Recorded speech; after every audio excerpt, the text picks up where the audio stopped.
नमस्कार मुलांनो, आज आपण पायथागोरस थेरम या चॅप्टरवरचं आज आपलं सेकंड लेक्चर आहे.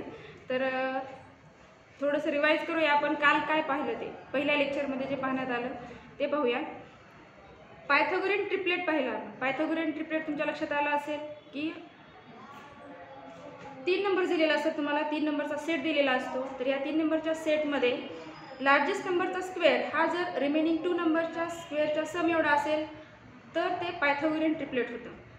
तर त्या पायथागोरियन ट्रिपलेटवरूनच आज आपण एक पहिला थेरम पाहणार आहोत. या चॅप्टरमधला पहिला थेरम तो म्हणजे theorem on similarity in right angle triangles. तर स्टेटमेंट पाहूया. Theorem on similarity in right angle triangles. Statement आहे, in a right angle triangle if the altitude is drawn on the hypotenuse then the two triangles formed are similar to the original triangle and to each other. काय सांगितले बघा, in a right angle triangle, right angle triangle मध्ये if the altitude is drawn, altitude जर drawn केला असेल, कुठे केला असेल, हा हायपोटेनसवर जर केला असेल तर then the two triangles formed, त्यावेळेस दोन ट्रायंगल तयार होतात पाहिजे. then the two triangles formed are similar to the original triangle. हे दोन ट्रायंगल कोणाशी सिमिलर होतात, ओरिजिनल ट्रायंगलशी सिमिलर होतात. त्याचबरोबर ते कोणाशी सिमिलर होतात, अँड टू ईच अदर, एकमेकांशी देखील सिमिलर होतात. म्हणजेच या ठिकाणी बघा एक ट्रायंगल घेतलेला आहे, right angle triangle. Right angle triangle मध्ये अल्टिट्यूड काढलेला आहे आपण हायपोटेनसवर. हा हायपोटेनसवर काढलेला अल्टिट्यूड, त्यामुळे दोन ट्रायंगल तयार झालेले आहेत. एक म्हणजे ADB आणि दुसरा आहे BDC. हे दोन ट्रायंगल कसे असतात म्हणून सांगायचं आपल्याला, हे ओरिजिनल ट्रायंगल म्हणजे ABC या ट्रायंगलशी सिमिलर असतात. त्याचबरोबर ते एकमेकांशी सिमिलर असतात, हे आपल्याला प्रूव्ह करायचं. तर सुरुवातीला गिव्हन मध्ये काय दिलेले आहे, गिव्हन म्हणजे अँटीसिडेंटचा जो पार्ट असतो तो गिव्हन असतो. अँटीसिडेंटचा पार्ट म्हणजे इफचा जो पार्ट दिलेला आहे, सुरुवातीचा पार्ट काय दिले बघा, in a right angle triangle. Right angle triangle तो दाखवावा लागेल आपल्याला. In triangle ABC angle ABC is equal to 90 degree दाखवलं. त्यानंतर अजून काय सांगितलेलं आहे, if the altitude is drawn, altitude काढलेलं आहे ते देखील सांगावं लागेल. BD is perpendicular to segment AC दाखवलं.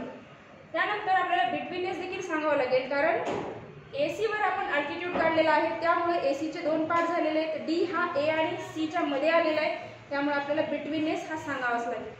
A', D', C. हा झाला गिव्हनचा अँटीसिडेंटचा पार्ट. आता कॉन्सिक्वेंटचा जो पार्ट असतो तो पार्ट म्हणजे टू प्रूव्ह, आपल्याला प्रूव्ह करायचा तो पार्ट असतो. आता काय दिलेलं आहे, प्रूव्ह काय करायचे, then the two triangles formed are similar to the original triangle.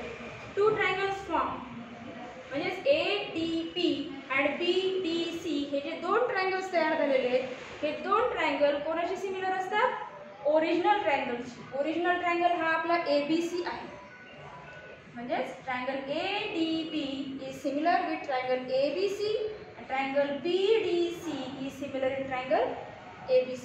त्याचबरोबर अजून आणखी काय सांगितलेलं आहे, अँड टू ईच अदर म्हणजे ते एकमेकांशी देखील सिमिलर असतात, ते देखील प्रूव्ह करायचे. ADB similar with BDC. त्यानंतर आता आपल्याला पाहायचे ते प्रूफ मध्ये पाहूया. सुरुवातीला दोन ट्रायंगल आपल्याला सिमिलर दाखवायचे, ट्रायंगल ADB आणि ट्रायंगल BDC. तर हे दोन ट्रायंगल घेऊया. In triangle ADB and triangle BDC दाखवायची सुरुवातीला सिमिलर. पण in triangle ADB and ABC काय काय कॉन्ग्रुएंट आहे पण ADB A आहे, यामध्ये देखील अँगल. त्याचबरोबर ABC यामध्ये देखील A हा व्हर्टेक्स आहे, त्यामुळे हा अँगल कॉमन झाला दोन्हींसाठी. काय यामध्ये angle DAB is congruent. Angle DAB is congruent with angle BAC. हे दोन अँगल कॉन्ग्रुएंट झाले. रिझन काय सांगावं लागेल आपल्याला, common angle.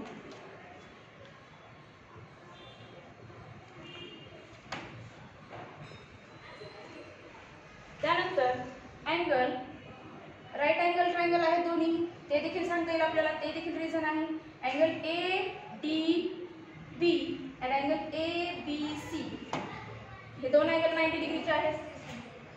And angle ADB is congruent with angle ABC.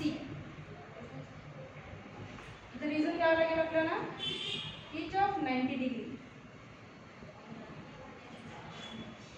आता दोन्ही अँगल कॉन्ग्रुएंट आहे. दोन अँगल कॉन्ग्रुएंट असेल तर सिमिलॅरिटीची टेस्ट आहे आपल्याला माहित आहे, AA test. Therefore triangle ADB is similar with triangle ABC by A test of similarity. त्याला नंबर 1 देऊया. पहिलं प्रूव्ह झालेलं आहे. त्यानंतर आपल्याला सेकंड प्रूव्ह करायचं आहे, BDC similar with ABC. Triangle BDC is similar with triangle ABC. Original ट्रायंगलची सिमिलर आहे हे आपल्याला दाखवायचं. घेऊया मग. In triangle BDC and triangle ABC पहा काय काय कॉन्ग्रुएंट आहे. BDC यामध्ये C हा व्हर्टेक्स आहे, त्याचबरोबर ABC मध्ये देखील C हा व्हर्टेक्स आहे. त्यामुळे हे दोन C हा जो व्हर्टेक्स आहे दोन्हीमध्ये कॉमन आहे, त्यामुळे आपल्याला कॉमन अँगल सांगता येईल. घेऊया मग तो angle DCB is congruent with angle BCA. Angle DCB is congruent with angle BCA. Reason common angle. त्यानंतर हे दोन्ही ट्रायंगल राईट अँगल ट्रायंगल आहेत, त्यामुळे आपल्याला 90 डिग्री हा देखील कॉन्ग्रुएंट दाखवता येईल. Angle BDC is congruent with angle ABC. Reason द्यावा लागेल, इच ऑफ 90 डिग्री. आता परत AA टेस्ट हे दोन ट्रायंगल सिमिलर होतील, सिमिलॅरिटीची AA test. Therefore triangle BDC is similar with triangle ABC by A test of similarity. Second number देऊया. Second prove झालेलं आहे. आता आपल्याला थर्ड प्रूव्ह करायचे आहे, ADB सिमिलर विथ BDC. आता पहा ADB फर्स्ट काय दिलेलं आहे पहा, ADB similar with ABC and second BDC similar with ABC. तर आपल्याला ADB सिमिलर विथ ABC सांगता येईल, ADB सिमिलर विथ BDC सांगता येईल. Therefore from 1 and 2 triangle ADB is similar with triangle BDC. Hence the proof.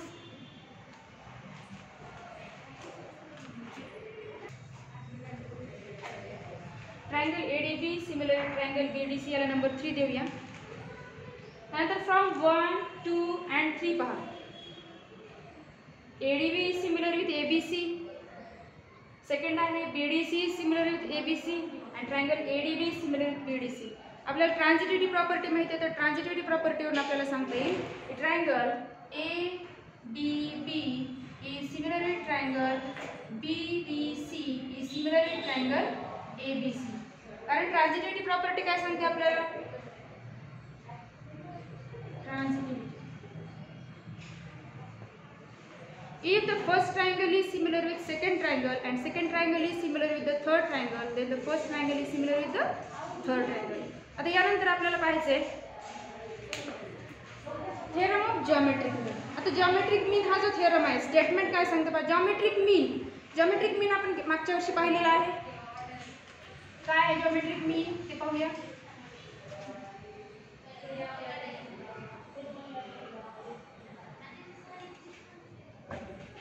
If numbers A, B and C are in continued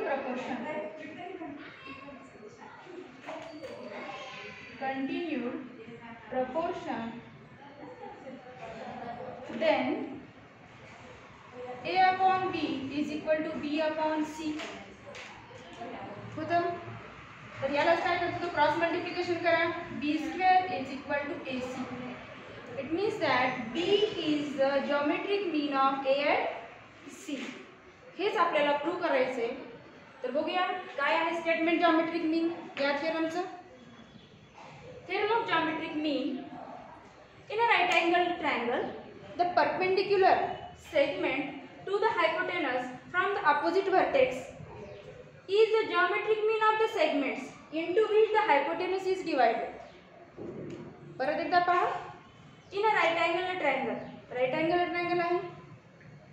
The perpendicular segment to the hypotenuse, perpendicular segment QS to the hypotenuse PR from the opposite vertex, त्याच्या opposite vertex वरून PR वर आपण perpendicular काढलेला आहे.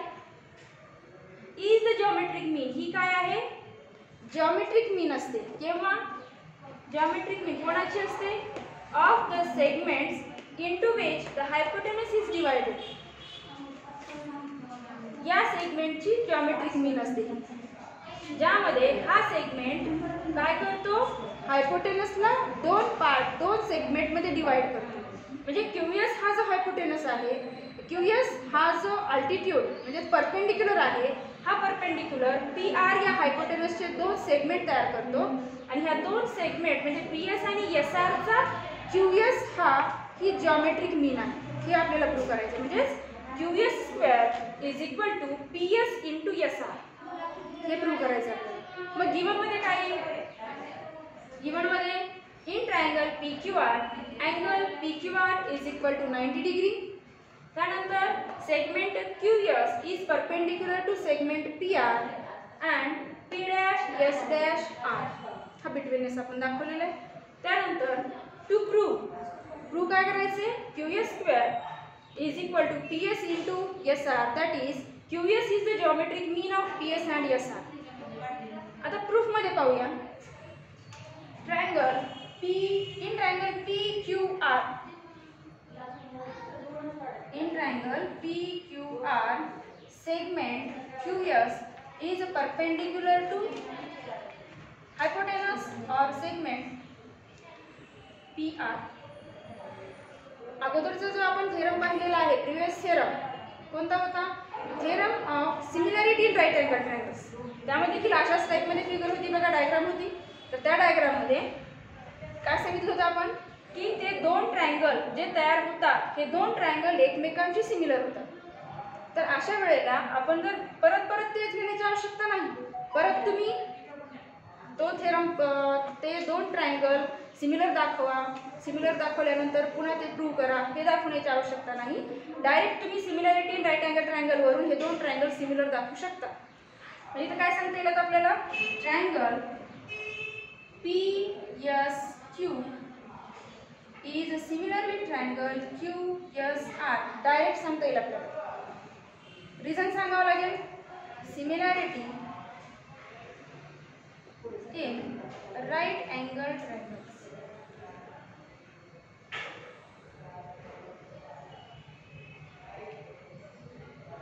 यावरून आपल्याला direct सांगेल. आता ट्रायंगल सिमिलर झाले, triangles are similar, therefore their corresponding sides are in proportion. आता करस्पॉन्डिंग साइड्स कुठल्या येतील? Therefore,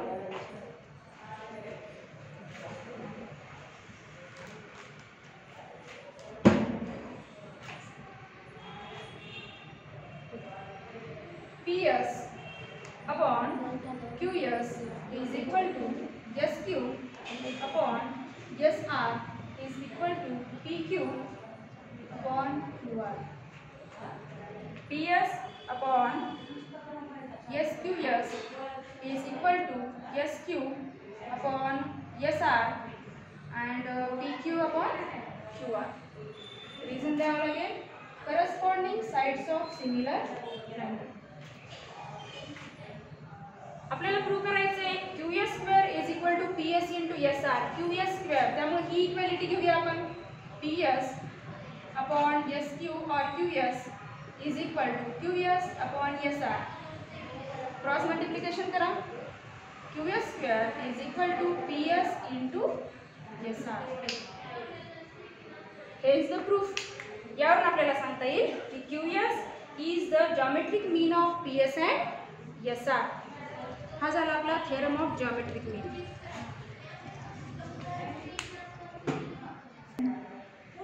आता यावरील आपण एक एक्झाम्पल पाहूया. ट्रायंगल LMN हा राईट अँगल ट्रायंगल आहे आणि अल्टिट्यूड दाखवलेला आहे perpendicular MP is perpendicular to LL. आता यामध्ये LP अँड PN च्या व्हॅल्यू दिलेल्या आहेत आणि तुम्हाला विचारलं जाईल MP काय. तर आपल्याला सांगता येईल by the theorem of geometric mean काय सांगता येईल आपल्याला MP square is equal to LP into PN सांगता येईल. तुम्हाला तिथं सांगावं लागेल की triangle LMN MP is perpendicular to LL ते सांगून त्यानंतर तुम्हाला by the theorem of geometric मीन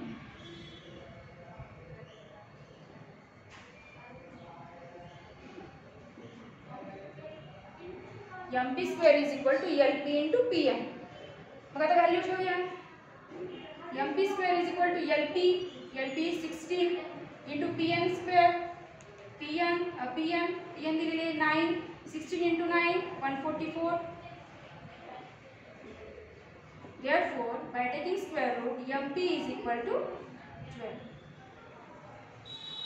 यावरून आपल्याला प्रॉब्लेम सॉल्व करता येतील. यावर प्रॉब्लेम तुम्हाला दिले जातील ते तुम्ही सॉल्व करा.